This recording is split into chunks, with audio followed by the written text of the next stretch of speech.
오늘부터 이제 신약 쪽으로 넘어왔어요.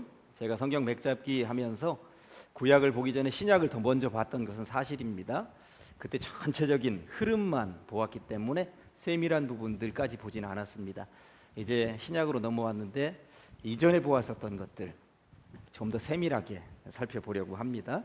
오늘 이제 마태에 대한 이야기, 특별히 마태복음에 대한 이야기, 오늘 다음 주, 잘하면 그 다음 주까지 마태에 대해서 더 전문적으로 연구해 보도록 그렇게 하겠습니다. 마태. 그런데 지금 마태복음에는 자신의 이름을 마태라고 얘기하고 있고 복음서를 마태가 썼다고 되어 있습니다만 마가복음이나 누가복음에 보면 이 마태 이름을 레위라고 써놨습니다. 레위라고 하는 이름은 히브리식 이름이고요. 마태라고 하는 이름은 헬라식 이름입니다. 신약 성경이 전부 다 헬라어로 기록됐다는 것은 이미 익히 말씀을 좀 드렸어요. 신약 시대는 헬라어가 보편적인 언어이다 보니까 헬라어를 알고 있는 전 세계 모든 사람들이 이 성경을 제대로 읽었으면 좋겠다 하는 생각을 가지고 헬라어로 신약 성경 전체가 기록이 되었다고 하는 것이죠. 마태도 여기에다가 더 방점을 찍어서 자기의 이름을, 마가나 누가는 레위라고 이름을 기록하고 있는데 헬라식으로 마태는 더 마태라고 이렇게 기록을 해 놓고 있습니다.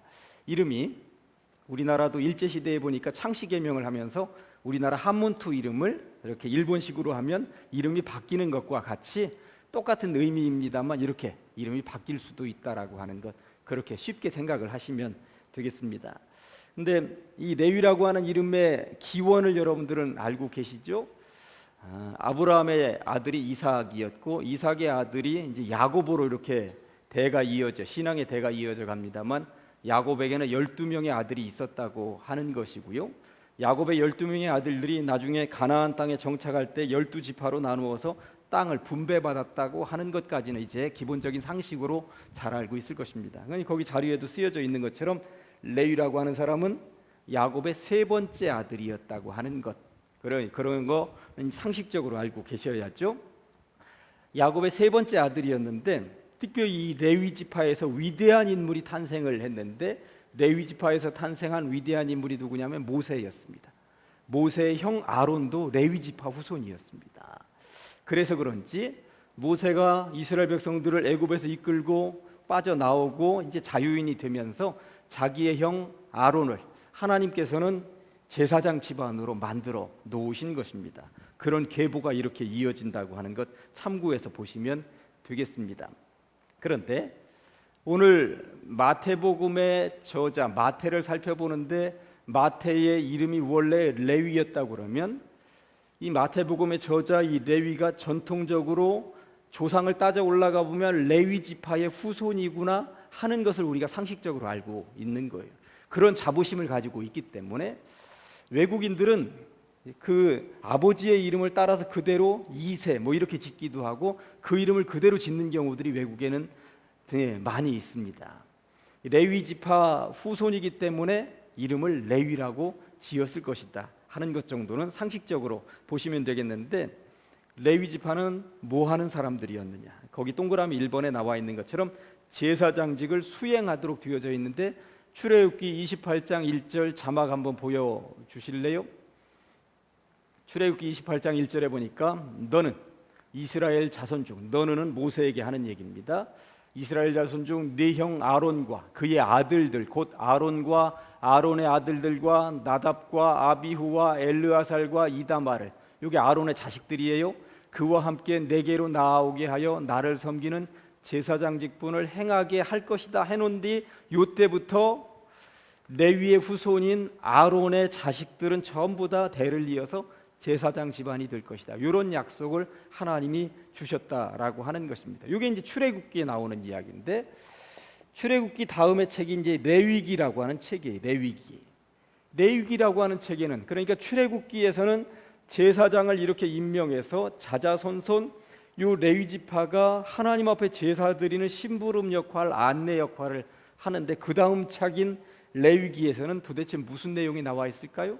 제사법에 대해서 나와 있는 것이죠. 그러니까 레위기는 예배 지침 안내서입니다. 레위인들이 하나님 앞에 어떻게 제사를 드리는 것이 가장 올바른 제사법인지에 대해서 나와 있습니다. 그러니까 레위인들이 항상 이 레위기를 들고 다니면서 예배 지침서를 들고 다니면서 예배 드리도록 만든 책이 레위기예요. 그래서 레위기라고 하는 이름이 붙었다고 하는 것입니다. 그러니까 레위 집안하고 레위 지파하고 연결되는 책이 레위기구나 하는 것을 알게 되는 것입니다. 그런 이후에 동그라미 2번에 레위 지파에게 특별 임무가 주어지는데 땅을 분배하지 않고 성전 관리하도록 만들어 놓았습니다. 민수기 18장 20절 한번 보여주실래요? 민수기 18장 20절에 보니까 여호와께서 또 아론에게 이르시되 너는 이스라엘 자손의 땅에 기업도 없겠고, 땅과 기업도 없겠고 같은데 땅에 기업도 없겠고 그들 중에 아무 분깃도 없을 것이나 내가 이스라엘 자손 중에 내 분깃이요 내 기업이라. 넘기지 말고 그냥 놔둬 보세요. 이 말이 어렵게 되어 있는데 쉽게 번역한 메시지 성경으로 제가 읽어드릴 테니까 여러분들은 눈으로는 저걸 따라가면서 제가 읽어드리는 말씀이 얼마나 더 쉬운지 한번 보시기 바랍니다. 하나님께서 아론에게 말씀하셨다. 너는 땅에서는 받을 유산이 없다. 작은 땅이라도 내 몫은 없다. 내 몫의 땅은 나다. 이스라엘 백성 가운데에서 네가 받을 유산은 바로 나밖에 없다. 그러니까 너에게는 땅 한 자락도 주지 않겠다. 한 평도 주지 않겠다. 네가 수익을 창출할 수 있는 것, 네가 먹을 수 있는 곳은 나다. 그러니까 땅을 의지해서 먹을 것을 챙길 생각하지 말고 나만 의지하면 내가 너에게 줄 것이다. 그러니까 다른 백성들은 땅에서 곡물을 얻지만 레위인 너희들은, 제사장직을 감당하는 너희들은 나 의지하면 내가 줄 것이다. 그런데 어떻게 주는가? 21절에 보니까 내가 이스라엘의 11조를 레위 자손에게 기업으로 다 주어서 그들이 하는 일 곧 회막에서 하는 일을 갚아줄 것이다. 그러니까 레위인들은 성전에서 성전 관리하면서 백성들이 예배 드리는데 예배를 안내하는 역할을 하면서 땅에서 농사를 짓지 않으니까 어떻게 먹고 살 것입니까? 모든 백성들이 10의 1조를 내면 그것을 가지고 성전 관리하고 예배 안내하다가 그 돈 가지고 먹고 살아라. 농사 짓지 않아도, 땅이 없어도 전혀 걱정하지 말아라. 이렇게 레위 지파에게 이야기했다라고 하는 것입니다. 그러면 마태복음을 쓴 이 마태가 세월이 흘렀어도 예수님 시대에도 이 양반이 지금 어디 있어야 하냐면 성전을 관리하는 곳에, 성전 앞마당이라도 쓸고 있어야 되는 거예요. 성전의 창틀이라도 닦고 있어야 되는 거예요. 그런데 이 레위가, 마태가 지금 마태복음 9장을 읽어보면 어디 있다고 나와 있습니까? 세관에 앉아 있다고 나와 있습니다. 세관. 그러니까 세관은 뭐 하는 곳이냐면 세금 걷는 곳이었습니다.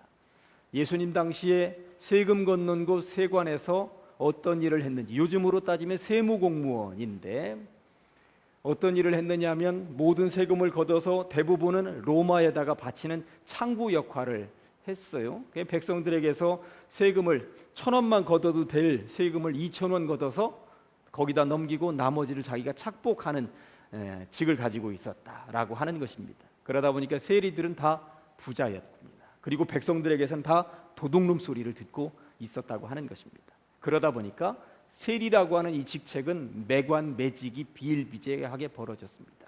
요즘 말로 하면 수억 원을 들이밀고 레위, 이 세리직을 얻으려고 살려고 줄 서 있었어요. 이 당시에 세리라고 하는 이 직은 한 번 차지하면 엄청난 부자가 되기 때문에 그런 자리, 아마 이 인물도 마태복음을 썼던 마태도 처음에는 그 자리를 샀을 것입니다.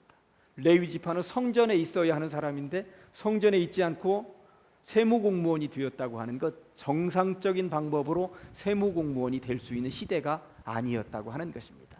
분명히 부당한 방법으로 엄청난 돈을 들이밀고 세무공무원이 되었을 것이다 하는 이야기인 것입니다. 그런데 중요한 것은 모든 백성들로부터 온갖 욕을 다 집어먹는 세무공무원 세리, 이 사람이 예수님의 제자가 되었다고 하는 것입니다. 예수님의 12명의 제자 가운데 한 명이 되었다고 하는 것입니다. 제가 거기 가로 3번에 써놨습니다. 예수님의 12명의 제자 가운데 한 명이 되었는데 이게 얼마나 중요한 의미를 가지고 있느냐. 1번, 다 버리고 다른 사람이었다. 예수님의 제자가 된 사람들은 다 버렸어요. 특별히 첫 번째 제자 그룹에 속한 사람이 베드로, 요한, 야고보, 안드레 4명입니다.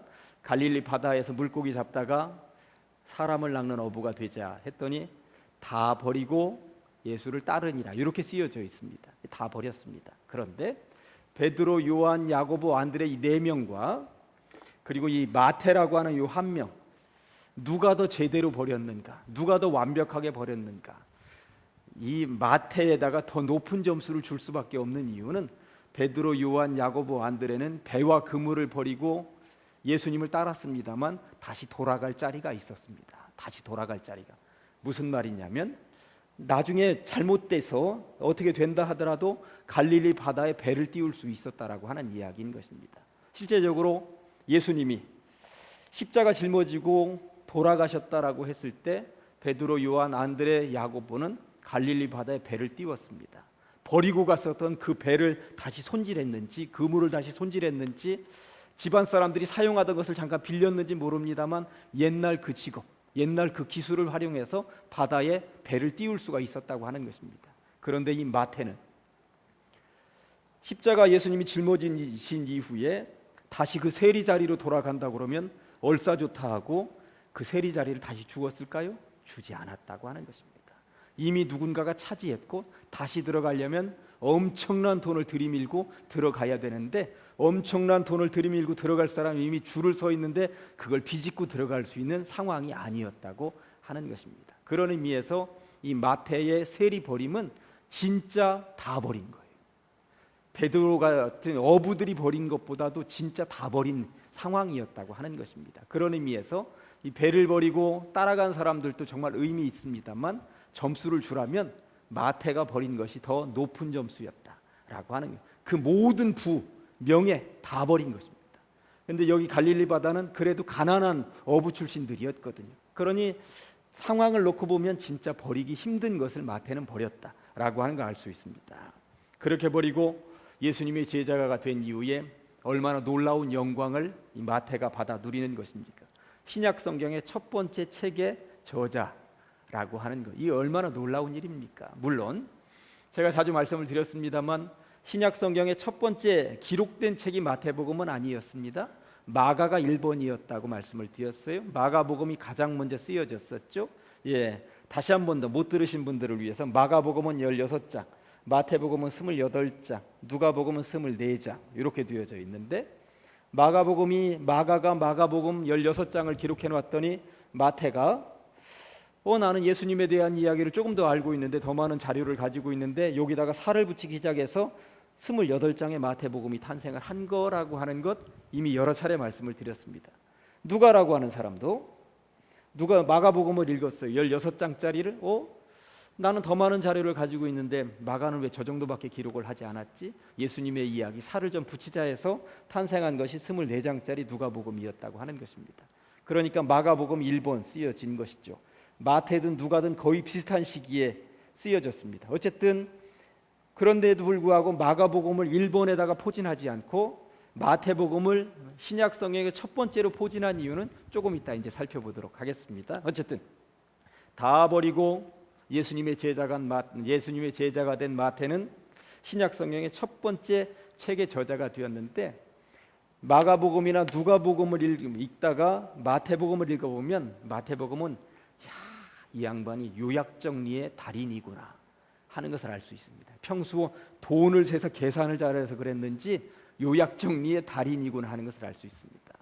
산상수훈, 마태복음 5장, 6장, 7장 산 위에 올라가서 예수님이 설교하셨다라고 하는 것, 심령이 가난한 자는 복이 있나니 이것으로부터 시작을 해서 오른편 뺨을 빠지면 왼편까지 돌려다라 이런 말씀까지 해서 하여튼 마태복음 5장, 6장, 7장 산상수훈이라고 하는 건 예수님이 그 얘기 처음부터 끝까지 이것만 하고 말았겠습니까? 아니라고 하는 것입니다. 예수님이 더 길게 더 많은 것들을 설교하셨습니다. 어떤 때는 하루 종일 어떤 때는 며칠씩 설교하셨는데 그 많은 방대한 내용들을 요약정리 집약한 사람이 마태라고 하는 것입니다. 그래서 학교 학생들 가운데 레포트 쓰는데 정말 힘들어하면 마태복음 한번 읽어보라고, 요약정리를 이렇게 잘할 수가 있는가, 거기서 요약정리의 기술을 배우라고 할 필요도 있구나. 그 다음에 세 번째, 구약성서에 대한 해박한 지식을 가지고 있습니다. 아무래도 레위의 후손이라 그런지 구약 성경의 해박한 지식, 이게 무슨 이야기냐면 조금 있다가 다른 번호에서 말씀을 드리겠습니다만 마태, 마가, 누가, 그 다음에 요한복음에서 사복음서를 기록한 저자들 가운데 구약 성경을 가장 많이 인용한 사람이 마태입니다. 사실 요 내용과 요 내용을 이렇게 연결시킬 수 있는 사람은 해박한 지식을 가지고 있는 사람이에요. 구약 성경에 쓰여졌었던 예언들이 신약 시대 예수님을 통해 이렇게 이어졌다. 요거를 연결할 수 있는 사람은 구약 성경을 달달달달 외우고 있지 않으면 이걸 연결을 못한다는 이야기입니다. 근데 구약 성경을 달달달달 외우고 있었기 때문에 신약 시대에 특별히 마태복음의 구약 성경을 가장 많이 이용합니다. 어떻게 인용하는지는 조금 이따 다음 번호에서 살펴보도록 하겠습니다. 그 다음에 4번, 동그라미 4번. 저는 이 부분이 참 마태에게 있어서 제가 부럽기도 하고 존경스럽기도 하고 참 대단한 사람이다 하는 생각이 드는 게 누구보다 겸손한 사람이었다. 이것을 어떻게 알 수 있는가? 마태는 마태복음 9장에서 마태가 예수님으로부터 부름받는 요 장면 이외에 그리고 예수님의 12제자 명단에 마태라는 이름이 있다는 것 이외에 마태가 등장하지 않습니다. 마태복음에. 저보고 마태의 상황이 되어서 예수님에 대한 책을 기록하라고 그러면 저는 그래도 남들에게 우쭐대는 걸 좀 좋아해가지고 마태복음 16장 16절에 보면 마태복음 16장 16절에 보면 주는 그리스도시요 살아계신 하나님의 아들이시니이다. 베드로의 신앙 고백이 얼마나 멋있다고 나와 있습니까?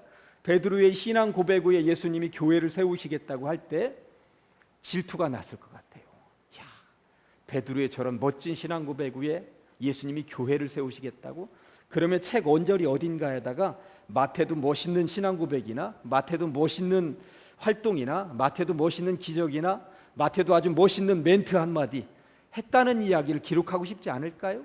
자기가 한 업적이 하나도 없겠습니까? 어디 가서 전도를 했다든지 어디 가서 병을 고쳤다든지 어디 가서 누구를 만났다든지 어디 가서 멋있는 고백을 했다든지 한마디라도 나 같으면 내 이름을 한 번 더 언급하면서 고백으로 남기고 싶은 생각이 분명히 그런 유혹이 들 것 같습니다. 근데 마태는 다른 사람들을 추켜 세우면서 베드로를 추켜 세우면서 마태는 자기를 예수님으로부터 선택받는 장면 이외에 자기에 대한 언급을 한 번도 하지 않습니다. 한 번도 하지 않습니다. 그래서 저는 겸손한 사람이라고 정말 묵묵히 일한 사람이구나. 실제적으로 예수님의 제자들 가운데 가룟 유다가 죽어나간 이후에 마띠아라고 하는 제자까지 들어와서 12제자를 다 다시 포진시키고 그 제자들이 가장 멀리까지 전도하러 간 사람이 누구냐? 마태입니다. 마태는 인도까지 갔거든요. 지금도 인도에 가면 저는 가보지는 못했습니다만 지금도 인도에 가면 마태가 세웠다는 교회가 실제적으로 있습니다. 그러니까 마태가 이렇게 묵묵하게 자기 할 일을 최대한 그리고 최고 멀리까지 어떻게든 복음 들고 가려고 애쓰고 노력한 사람이다. 그런 마태, 이런 정신을 가지고 마태복음을 읽으면 마태복음 더 은혜롭게 다가온다라고 하는 사실을 기억하시면서 여러분들 마태복음 한번 도전해 보시면 좋겠다 싶습니다. 마태에 대한 이야기를 이제까지 했고요. 그럼 이제 마태복음의 특징을 살펴보도록 하겠습니다.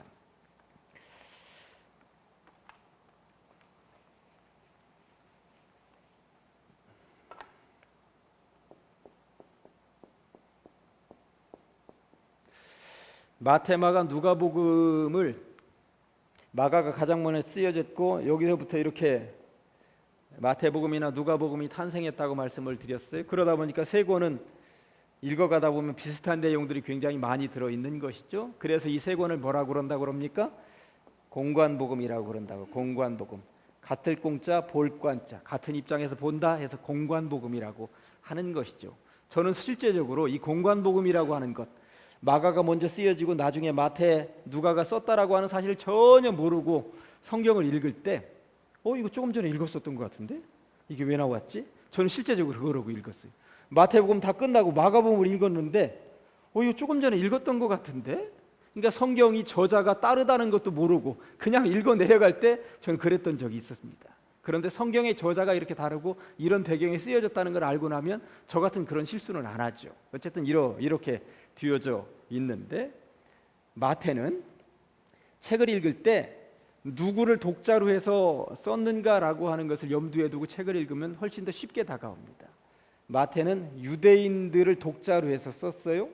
누가는 이방인들을 독자로 해서 썼습니다. 그러니까 반드시 그 사람들만 읽는 것이 아니라 되도록 유대인들이 이 책을 읽고 예수 믿었으면 좋겠다. 누가는 되도록 이방인들이 이 책을 읽고 예수 믿었으면 좋겠다. 이런 생각을 가지고 이제 쓴 거예요. 그렇다면 유대인들이 우리는 아니니까 마태복음을 읽을 필요가 없느냐? 그건 아니죠. 어린아이들이 읽도록 써놓은 동화책도 때로는 어른들이 읽고 때로는 힘을 얻기도 하는 거예요. 그러니까 누군가가 더 집중적으로 읽었었으면 좋겠다 하는 의도를 담고 있지만 마태복음의 특징을 읽고 나면 이게 얼마나 소중한, 이방인들에게도 소중한 복음서인지를 여러분들이 이제 깨닫게 될 것입니다. 유대인들이 이 책을 읽었으면 좋겠다 하는 생각을 가지고 마태가 자료를 정리하면서 써내는데, 정말 중요한 것은 여러분들 책을 쓸 때, 글을 쓸 때 첫 번째 문장이 얼마나 중요한지 아십니까? 저는 제가 읽고 참 좋았던 책 가운데 하나가 김훈이라고 하는 작가가 쓴 칼의 노래라고 하는 이순신 장군 소설이 있어요. 그 책을 읽으면서 밤을 새워서 그 책을 읽었습니다. 그런데 이분이 이 책을 쓰면서 놀라웠었던 장면은 첫 번째 문장 버려진 섬마다 꽃이 피었다, 이런 문장이 첫 번째 쓰여졌어요. 버려진 섬마다 꽃이 피었다. 임진왜란 때니까 다들 피신 가고 도망가느라고 섬은 다 버려졌습니다. 그런데 무심하게도 거기에 꽃은 피어나고 있는 거예요. 이 장면을 쓰려고 김훈 씨가 몇 날 며칠을 고생해서 이 한 문장을 만들어냈다고 그러더라고요. 그렇구나.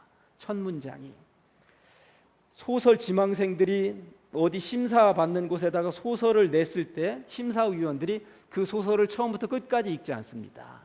앞에 서너 줄 아니면 반 페이지만 읽으면 이 소설을 더 이상 읽을까 말까 이미 판가름 나는 거예요. 그러니까 앞에 몇 줄이 굉장히 중요한 거예요. 몇 줄이. 마태는 유대인들이 이 책을 읽었으면 좋겠다 하는 생각을 가지고 쓰다가 보니까 첫 줄이 얼마나 중요한지 마태는 알고 있는 것이죠. 첫 줄을 뭐라고 했습니까? 오늘 우리가 읽었죠. 아브라함과 다윗의 자손 예수 그리스도의 계보라. 유대인들은 아브라함 이야기만 나오면 그냥 껍벅 죽어가는 것이고, 아브라함 이야기가 나왔네? 더군다나 다윗? 아브라함하고 다윗의 이름을 거론하면서 여기로부터 시작되는 족보 이야기가 나온단 말이야? 하고 그러면 유대인들은 이 책을 덮을 수가 없는 거예요. 덮을래야 덮을 수가 없는 것입니다. 읽을 수밖에 없다라고 하는 것이죠. 우리들은 성경책을 통독한다 할 때에 구약 성경은 어려우니까 신약부터 읽어봐. 그러면 마태복음 1장을 읽다가 낳고 때문에 책을 덮고 못 읽는데, 유대인들은 아브라함과 다윗의 자손 예수 그리스도의 계보라를 읽고 그 뒤에 족보를 쭉 읽어 내려가는데 다 자기 조상들이야. 자기 조상들의 이야기인데 유대인들은 이 책을 덮을 수가 없다는 이야기예요. 그래서 앞에 족보를 포진시킨 것입니다. 앞에 족보를. 이 책을 어떻게 덮습니까? 그러니까 우리의 시각으로는 덮을 수밖에 없지만 유대인들은 자기 조상들의 이야기가 이렇게 나와 있는데 그 책을 덮을 수가 없고 신기하다 하면서 읽을 수밖에 없었다라고 하는 것입니다. 그러니 앞에 아브라함과 다윗의 자손 예수 그리스도의 계보라, 그리고 족보가 포진한 것은 마태의 뚜렷한 의도가 거기에 담겨 있다고 하는 것입니다. 유대인들이 책을 덮지 못하도록 하려는 그러한 의도가 숨은 의도가 담겨 있다고 하는 것 기억하면서 이 책을 읽으면 좋죠. 그러면서 3번, 동그라미 3번에 족보에 등장하는 5명의 여인들이 이름이 나와 있습니다. 첫 번째는 다말, 두 번째는 라합, 세 번째는 룻, 네 번째는 우리아의 아내, 그 다음에 5번째는 마리아입니다. 예수님의 어머니 마리아. 1, 2, 3, 4, 5.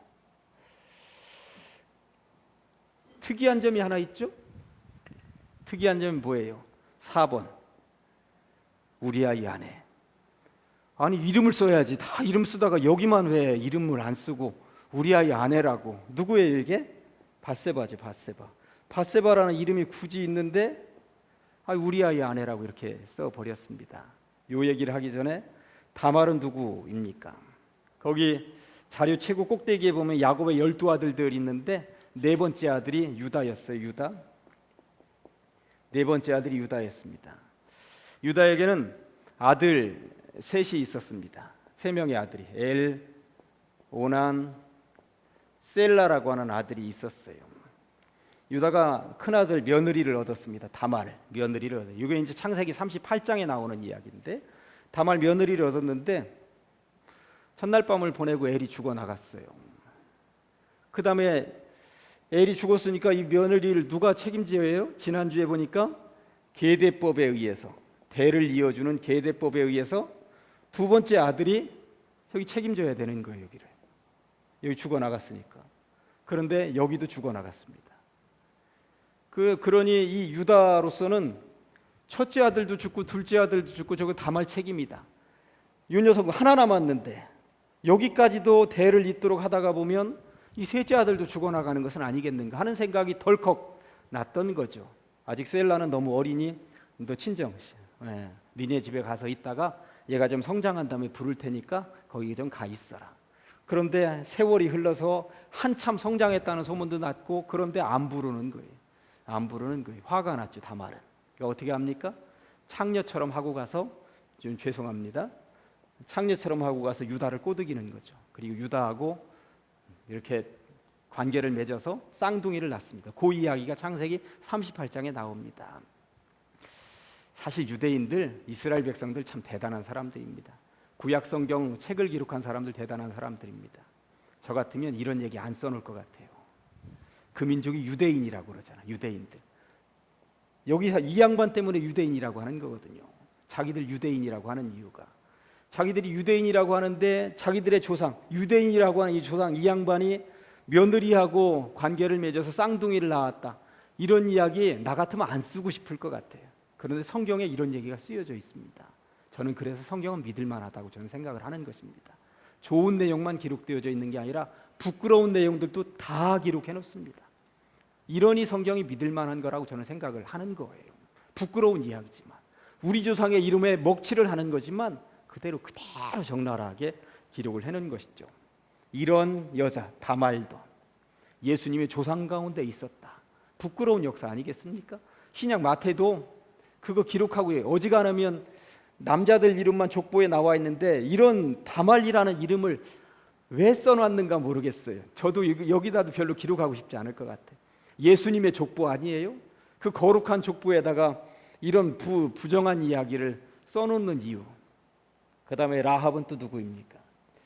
이스라엘 백성들이 출애굽에서 젖과 꿀이 흐르는 가나안 땅에 들어가기 전에 정탐꾼을 보냈는데 여리고성에서 있었던 기생 아닙니까? 기생. 예수님의 족보에 기생의 후손도 있구나. 그냥 써놓는 거예요. 써놓는 것입니다. 저는 이게 얼마나 멋있는 것인가 하는 생각을 해보았습니다. 룻은 또 누구입니까? 이방 여인입니다. 이방 여인. 룻기의 주인공이잖아요. 룻기의 주인공. 구약성경 룻기의 이방 여인. 이방 여인도 구원의 대상이다. 결국 끝에는 지금 누구까지 오는 거? 예수님까지 오는 거잖아요. 예수님은 이런 여인의 후손도 이런 여인의 후손도 이런 여인의 후손도 가리지 않는다라고 하는 것입니다. 그런데 클라이막스는 여기인 것이죠. 여기. 바세바라고 써야 되는데 굳이 우리아의 아내라고 씁니다. 바세바라고 썼으면 그냥 눈 감고 지나갈지도 모르는데 우리아의 아내라고 딱 써놓으니까 유대인들이 생각할 때 다윗이 범죄했었던 이야기가 탁 생각이 나는 것이죠. 다윗이 우리아의 아내 바세바를 범하고 그리고 바세바의 남편 우리아를 죽였지. 다윗은 의인이다. 요즘도 이스라엘 백성들은 다윗의 별이라고 해서 국기에다가 다윗 하고 다니는 거예요. 다윗은 거의 신성이 되어져 있는 인물인데 다윗이 죄인이다라고 하는 것을 턱 내놓는 거예요. 다윗은 죄인이다. 이런 범죄를 저질렀다. 그런 다윗도 죄인일 수밖에 없다. 그런데 어떠한 죄를 지었든지 결론은 누구를 통해서? 예수 그리스도를 통해서 구원의 대상이고 구원받을 수밖에 없다. 다윗 같은 의인이라 하더라도 예수 앞에는 다 죄인이다. 예수 앞에 다 죄인이다. 마태복음 요 얘기를 지금 가지고 시작한다라고 하는 이야기인 것입니다. 물론 마리아는 예수님의 어머니이기 때문에 그냥 이름이 등장한 것이겠습니다만 아무튼 유대인 독자들을 염두에 두고 마태는 유대인들이 전혀 빠져나갈 수 없는, 책을 덮을 수가 없는 이야기들로 가득 차면서 은밀하게 이런 여인들의 이름을 집어넣으면서 어떠한 죄인도 예수만 믿으면, 이렇게 부정한 여인, 이런 기생, 이런 이방인, 이런 못된 경우도 예수 믿으면 그 예수의 이야기로 풀어가려고 마태는 포진시키고 있다라고 하는 것입니다. 그런 의미에서 마태복음 1장 족보로 들어있지만 이 족보 속에는 정말 많은 이야기가 숨어 있구나 하는 것을 우리는 알 수 있는 것이죠. 그래부터 이제부터는 그러면 마태복음 1장 족보 이야기도 재미없는 이야기, 이게 술렁술렁 대충대충 읽어서는 안 되겠구나 하는 것을 알 수가 있다라고 하는 것입니다. 동그라미 4번, 구약 성경을 다수 인용했습니다. 여기는 제가 자막 보여주지 않고 여러분들하고 직접 찾아보려고 마태복음 1장 22절부터 보면 여러분들 성경책 직접 보세요.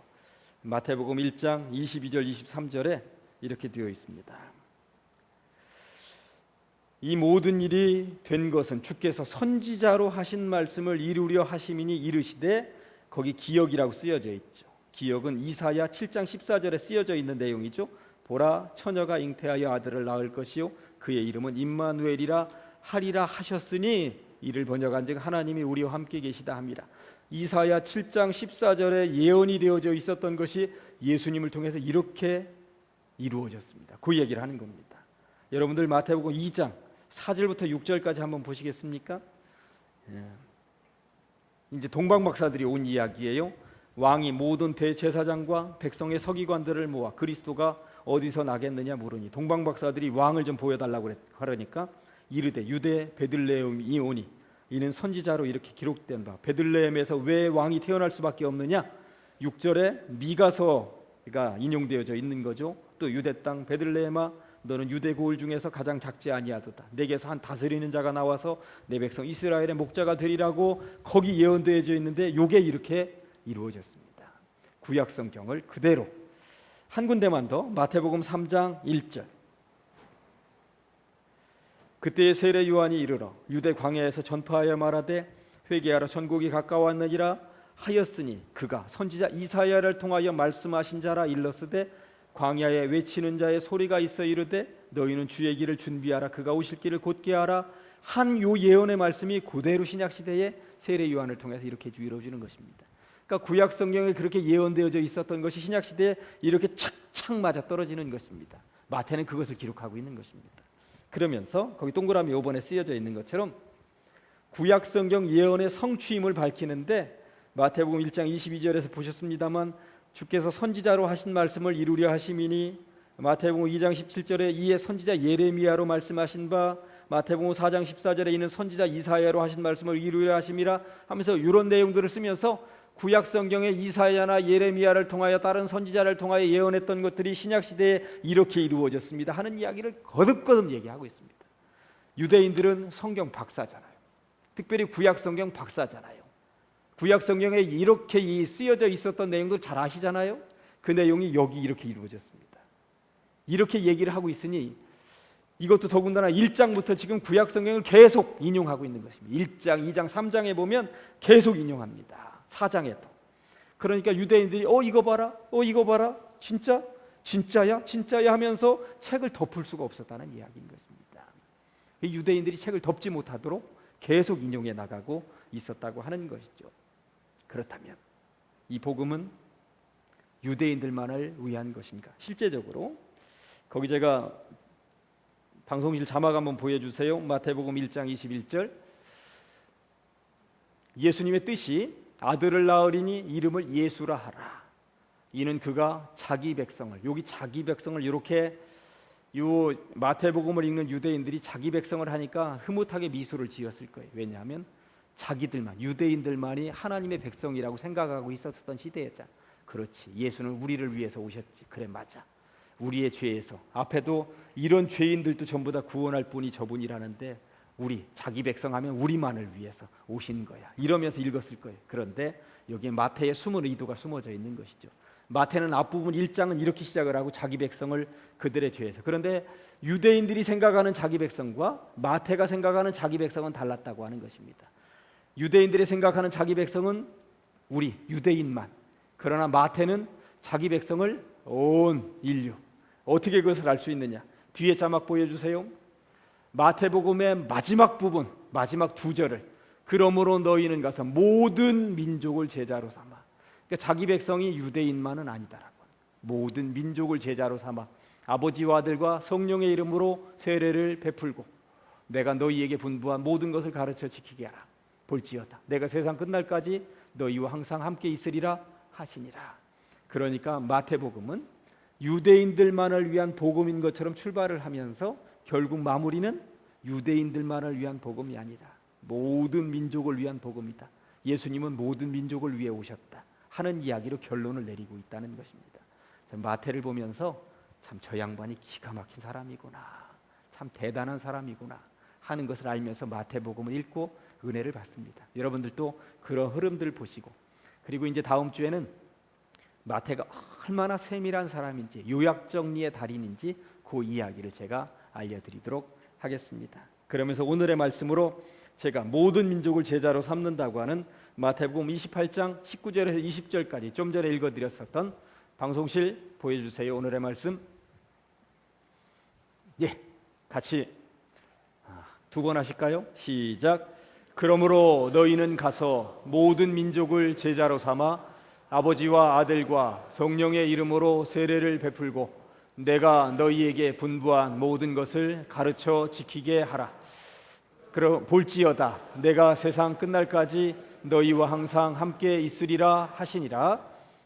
그러므로 너희는 가서 모든 민족을 제자로 삼아 아버지와 아들과 성령의 이름으로 세례를 베풀고 내가 너희에게 분부한 모든 것을 가르쳐 지키게 하라.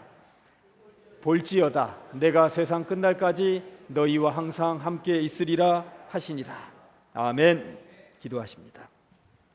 주님의 은혜를 감사합니다. 하나님께서 이 밤에 불러 주시옵시고 마태의 이야기, 마태복음의 특징을 살펴보게 하시니 감사합니다.